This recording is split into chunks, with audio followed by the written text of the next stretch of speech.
Good morning students, मैं रमाकांत गुप्ता अपने YouTube channel पर स्वागत करता हूं।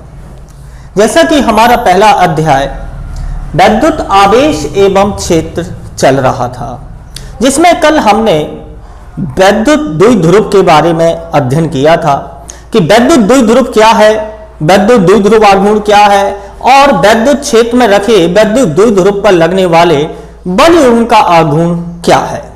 इनके बारे में कल हमने डिस्कस किया था। आज हम उससे आगे वैद्युत द्विध्रुव के कारण निरक्षीय स्थिति में और अक्षीय स्थिति में तीव्रता ज्ञात करने जा रहे हैं।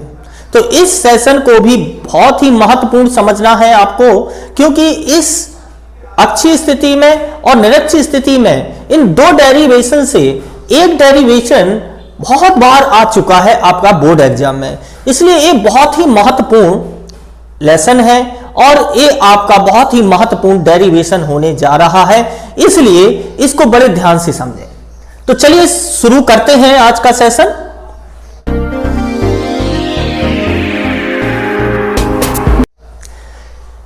तो वैद्युत द्विध्रुव के कारण अक्षीय स्थिति में वैद्युत द्विध्रुव के कारण अक्षीय स्थिति में वैद्युत क्षेत्र की तीव्रता का व्यंजक निकालना हमको, तो कैसे निकालते हैं। तो सबसे पहले आपको एक चित्र बनाना है।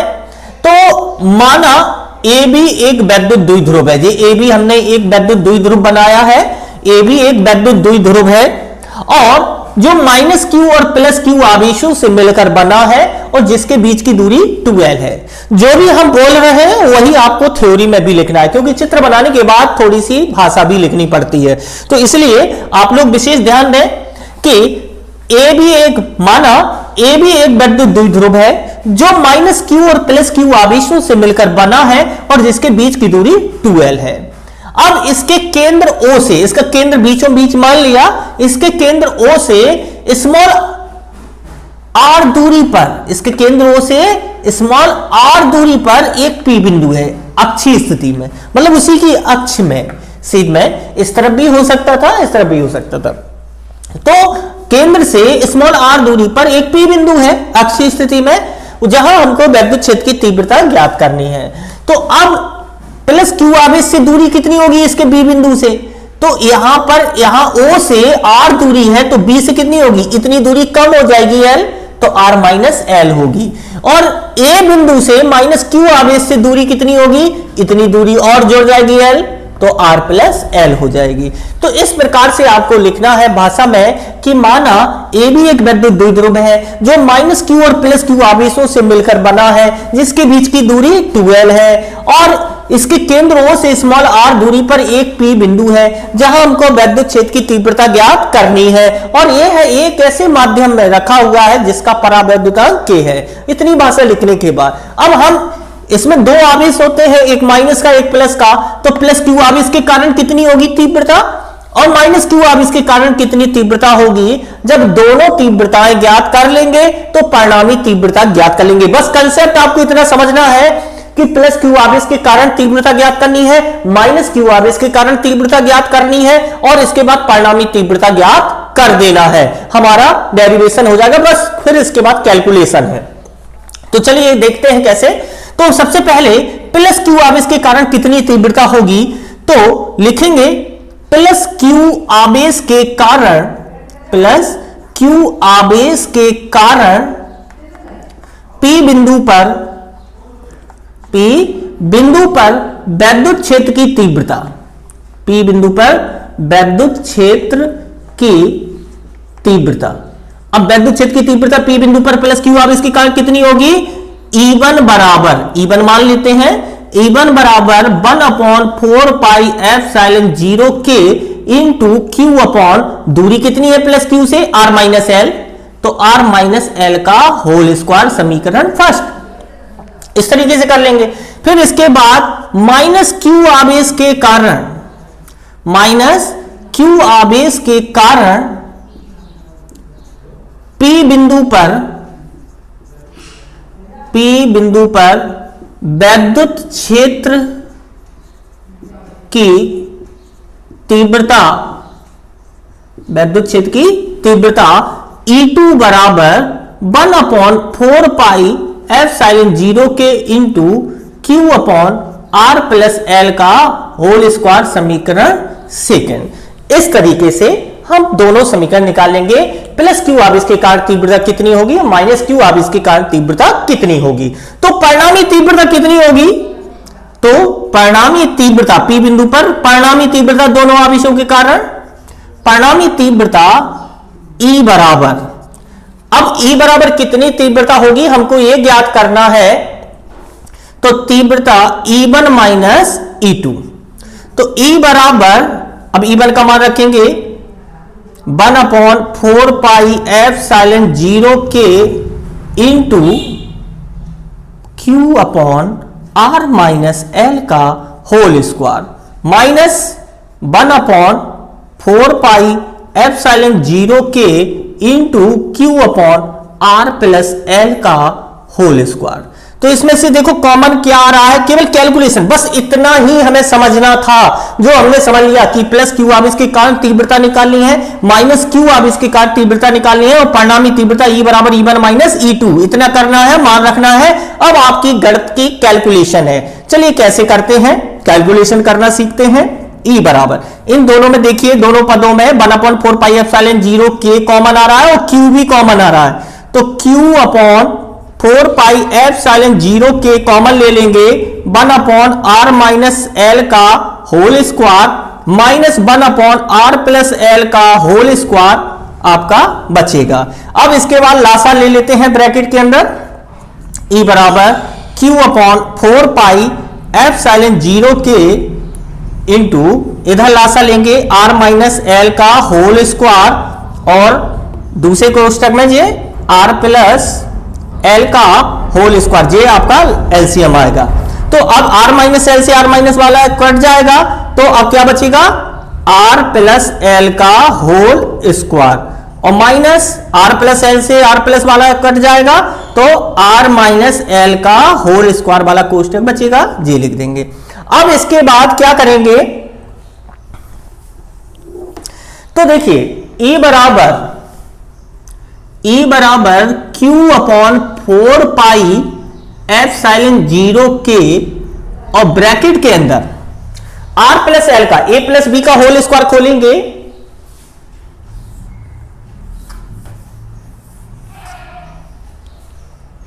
E बराबर कितना हो जाएगा, E बराबर Q अपॉन 4 पाई एप्सिलॉन 0 के इंटू और अब A प्लस बी का होल स्क्वायर खोलेंगे तो कितना हो जाएगा, R square plus L square plus 2RL, ठीक है।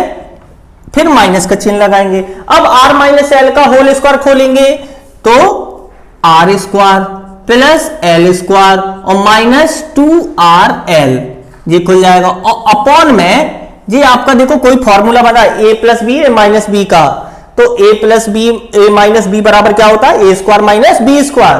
तो यहां पर क्या हो जाएगा, ए धन बी ए ऋण बी है, तो ए स्क्वायर माइनस मतलब R square minus L square का होल स्क्वायर। तो इस तरीके से ये हमारा ब्रैकेट का फॉर्मूला बन गया। अब इसके बाद इसको हल करना है, तो E बराबर Q अपॉन 4 पाई एप्सिलॉन 0 के और ब्रैकेट के अंदर R square plus L square plus 2RL तो है ही, और माइनस के अंदर गुणा होता है तो चिन्ह बदल जाते हैं, तो माइनस के अंदर मल्टीप्लाई करा दें तो minus R square minus L square और प्लस 2RL, ये हो गया। और अपॉन में R square minus L square का होल स्क्वायर, इस तरीके से। तो देखो प्लस माइनस के R square L square cancel हो गए। अब क्या बचा अपना, E बराबर Q अपॉन 4 पाई एप्सिलॉन 0 के इंटू 2RL जुड़ जाएंगे तो 4RL upon R square minus L square का होल स्क्वायर। अब इसको देखें कि यहां पर हम मान लेते हैं कि जो 4 है इसका मल्टीप्लाई करा देते हैं इस तरीके से, 1/4 पाई एप्सिलॉन 0 के इंटू 4 को हम ऐसा लिख सकते हैं 2 × 2 और Q है यहां पर, तो इंटू क्यू और एल आर।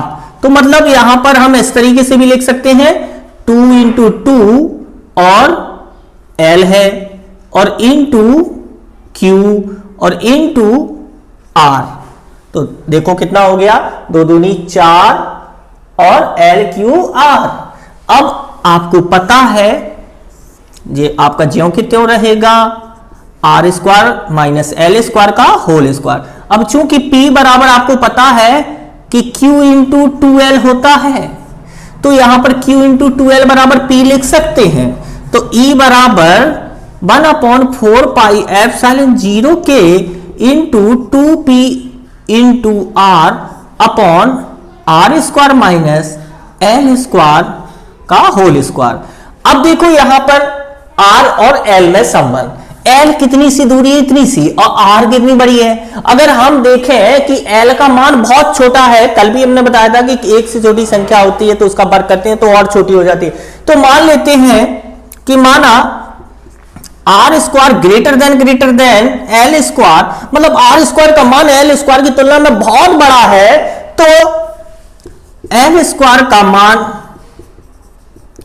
नगण्य मानकर छोड़ देते हैं, नगण्य मानकर छोड़ देते हैं, मानकर छोड़ने पर अब छोड़ देंगे एल स्क्वायर का मान, तो क्या बचेगा E बराबर 1/4 पाई एप्सिलॉन 0 के into 2P into R upon R square की होल स्क्वायर। तो देखो क्या हो जाएगा, E बराबर 1/4 पाई एप्सिलॉन 0 के into 2P R upon R की घात 4। तो R से एक R कट जाएगा तो कितना बचेगा, E बराबर 1/4 पाई एप्सिलॉन 0 के into 2P upon R cube. ये हमारा फॉर्मूला निकल के आ गया। लेकिन अगर परावैद्युतांक की बात करें तो निर्वात और वायु में K बराबर कितना होता है, 1 होता है। K का मान 1 रख देंगे तो हमारा लास्ट फॉर्मूला E बराबर 1/4 pi epsilon 0 into 2P upon R cube, ये हमारा लास्ट में फॉर्मूला निकलेगा। अक्षीय स्थिति में अब आपको समझ में आ गया होगा कि अक्षीय स्थिति में वैद्युत क्षेत्र की तीव्रता द्विध्रुव के कारण किस तरीके से ज्ञात करनी है। तो इस डेरिवेशन को आप बार बार अच्छी तरह से समझें, तब आपको आपके 3 नंबर पक्के हैं इस डेरिवेशन से। इसी तरीके से एक निरक्षीय स्थिति में होता है, ये हमारा अक्षीय स्थिति में वैद्युत द्विध्रुव का था। और इसके बाद अब आपका जो दूसरा डेरिवेशन है वैद्युत द्विध्रुव के कारण वैद्युत क्षेत्र की तीव्रता का, वो है निरक्षीय स्थिति में। अब हम उसको समझेंगे, ठीक है। तो उसको समझने से पहले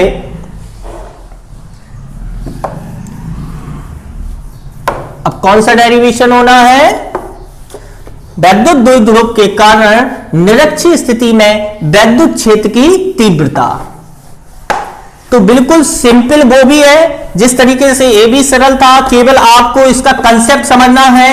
प्लस क्यू आवेश के कारण वैद्युत क्षेत्र की तीव्रता और माइनस क्यू आवेश के कारण वैद्युत क्षेत्र की तीव्रता, और बस सॉल्व कर देना है। तो चलिए निरक्षीय स्थिति में वैद्युत क्षेत्र की तीव्रता निकालते हैं। तो वैद्युत द्विध्रुव के कारण निरक्षीय स्थिति में वैद्युत क्षेत्र की तीव्रता का व्यंजक। तो इसके लिए सबसे पहले हम एक वैद्युत द्विध्रुव बना लेते हैं। ये हमारा एक वैद्युत द्विध्रुव हो गया, ठीक है, AB। इसके बीच की दूरी कितनी है, 2L है, और ये माइनस क्यू आवेश और प्लस क्यू आवेश से मिलकर बना है। और इसके केंद्र O से स्मॉल r दूरी पर निरक्षीय स्थिति में, मतलब जो इसकी अक्ष में नहीं है, अक्षीय स्थिति पर यहां पर एक P बिंदु है जहां हमको वैद्युत क्षेत्र की तीव्रता ज्ञात करनी है, ठीक है। तो इस माइनस क्यू से P बिंदु की दूरी कितनी होगी ये निकालना है।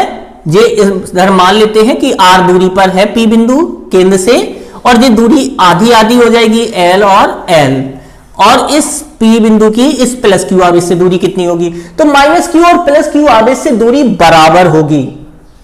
तो अब यहां पर वैद्युत क्षेत्र की तीव्रता कितनी होगी ये हमको निकालना है। तो अब यहां पर देखें कि ये माइनस क्यू, मतलब यहां पर E1 प्लस क्यू आवेश के कारण E1 होगी, और माइनस क्यू आवेश के कारण कितनी होगी, E2।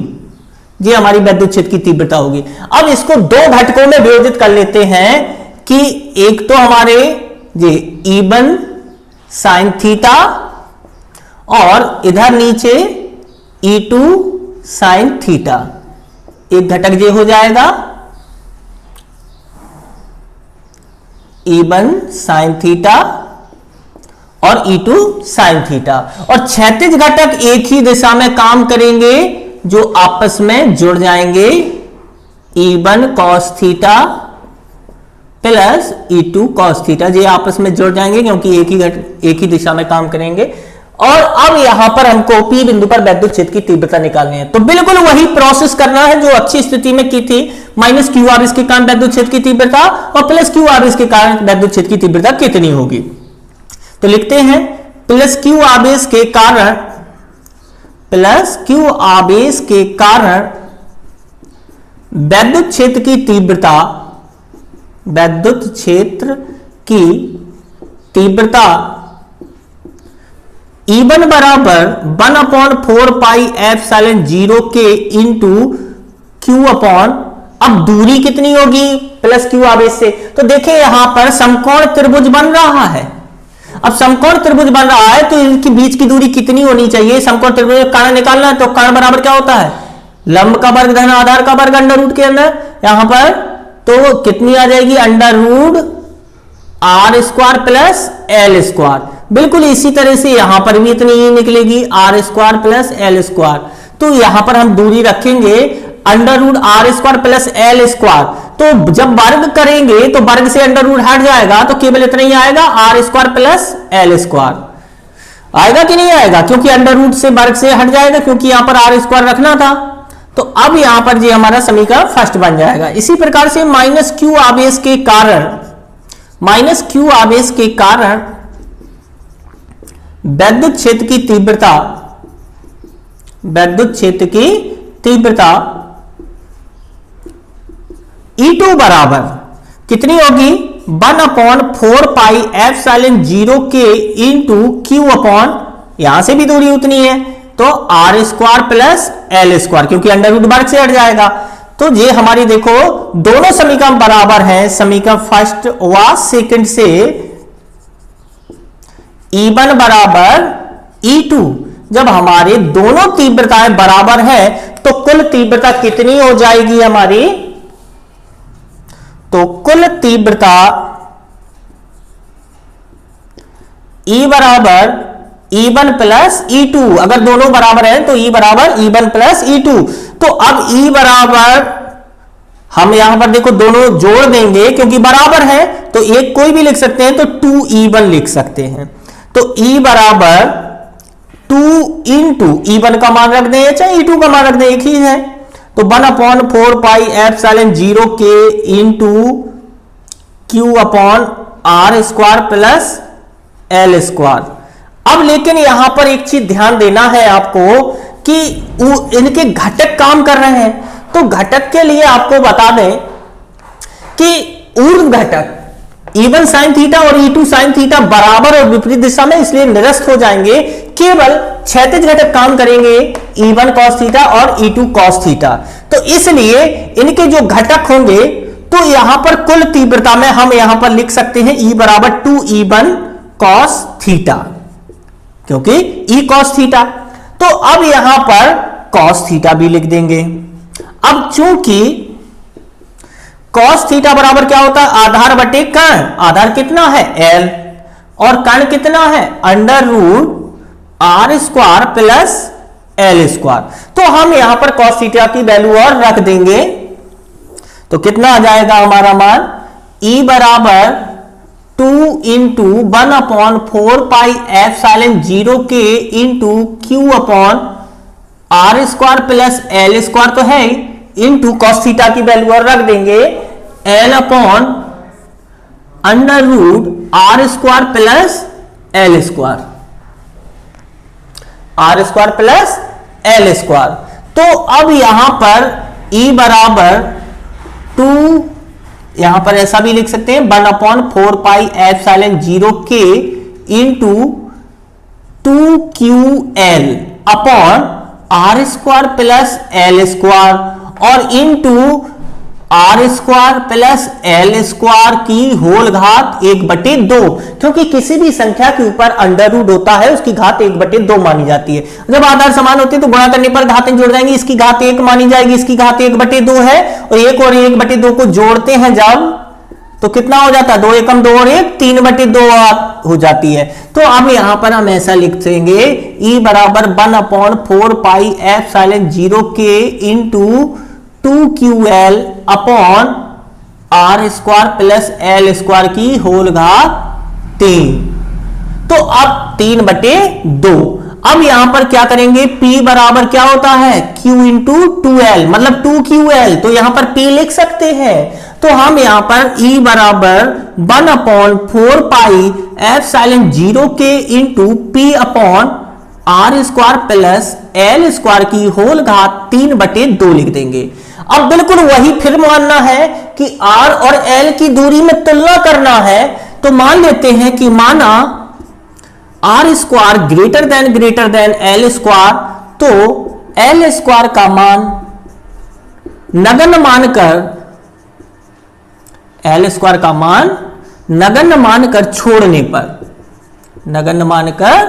छोड़ने पर अब नगण्य मानकर हम जब छोड़ देंगे तो कितना बचेगा हमारा, E बराबर 1/4 पाई एप्सिलॉन 0 के into P upon R square की होल घात 3/2, 2 से 2 कट जाएगा, तो E बराबर 1/4 पाई एप्सिलॉन 0 के into P upon R cube. ये हमारा फॉर्मूला निकल के आ गया। अगर हम माने कि वायु निर्वात के लिए K बराबर 1 होता है तो लास्ट फॉर्मूला हमारा निकल के आएगा E बराबर 1/4 pi epsilon 0 into P upon R cube. तो इस तरीके से हमारे अक्षीय स्थिति और निरक्षीय स्थिति में डेरिवेशन हो गया है। तो करना कुछ ज्यादा नहीं है और ना ही कुछ कठिन है, बस आपको ध्यान से समझना है किस तरीके से आपको करना है। तो वैद्युत द्विध्रुव के कारण अक्षीय स्थिति में और निरक्षीय स्थिति में वैद्युत क्षेत्र की तीव्रता के व्यंजक आज हमने निकाले हैं, इसलिए इन डेरिवेशन को आप बहुत ध्यान से समझें। और जिन स्टूडेंट्स को भी पीडीएफ हमारे नोट्स चाहिए हो तो वो हमसे हमारे व्हाट्सएप नंबर पर अलग से कांटेक्ट कर सकते हैं, उनको इनकी पीडीएफ उपलब्ध करा दी जाएगी। Thank you so much.